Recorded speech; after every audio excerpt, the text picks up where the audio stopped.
শাকিব খানের নতুন cinema সোলজারের shooting শুরু। Country for you, or are you for the country? আর এবার তার সঙ্গী আছেন তানজিন তিশা। ঢাকাই সিনেমার সুপারস্টার শাকিব খান শুরু করেছেন তার নতুন সিনেমা সোলজার। রাজধানীর বিভিন্ন লোকেশনে ইতিমধ্যেই ক্যামেরা ঘুরতে শুরু করে দিয়েছে। রোববার 5 অক্টোবর থেকে শুরু হয়েছে সিনেমাটির প্রথম ধাপের শুটিং। তবে মজার ব্যাপার হলো এখনো পর্যন্ত শাকিব খান নিজে শুটিংয়ে যোগ দেননি। প্রথম দফায় নেওয়া হচ্ছে পার্শ্ব চরিত্র ও পরিবেশ নির্ভর কিছু দৃশ্য।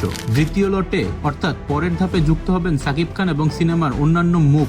সিনেমাটিতে শাকিব খানের বিপরীতে আছেন জনপ্রিয় অভিনেত্রী তানজিন তিশা, যিনি শুটিংয়ে যোগ দেবেন আগামী 15 অক্টোবর থেকে। সিনেমাটি পরিচালনা করছেন তরুণ নির্মাতা সাকিব ফাহাদ। তিনি বলেছেন, আমরা একটি দেশপ্রেম ভিত্তিক গল্প বলার চেষ্টা করছি, যেখানে থাকবে আধুনিক সমাজের বাস্তবতা, মানুষের চিন্তা ভাবনা এবং আবেগ। আরো বলেছেন, সাকিব ভাইকে আমরা এবার একেবারে নতুন ভাবে উপস্থাপন করব। সোলজারে তিনি সেই সাধারণ মানুষের প্রতিনিধি যাদের জীবনে আছে স্বপ্ন, যন্ত্রণা এবং সংগ্রাম। এই ছবিতে আরো দেখা যাবে বরেণ্য অভিনেতা তারেক আনাম খান, গুণী নির্মাতা ও অভিনেতা তৌকির আহমেদ এবং মিস ওয়ার্ল্ড বাংলাদেশ খ্যাত জান্নাতুল ফেরদৌস ঐশী। যদিও এখনো আনুষ্ঠানিকভাবে মুক্তির তারিখ ঘোষণা করা হয়নি, তবে প্রযোজনা সংস্থার ঘনিষ্ঠ সূত্র জানিয়েছে সোলজার 2026 সালের শুরুর দিকেই প্রেক্ষাগৃহে মুক্তি দেওয়ার সম্ভাবনা রয়েছে।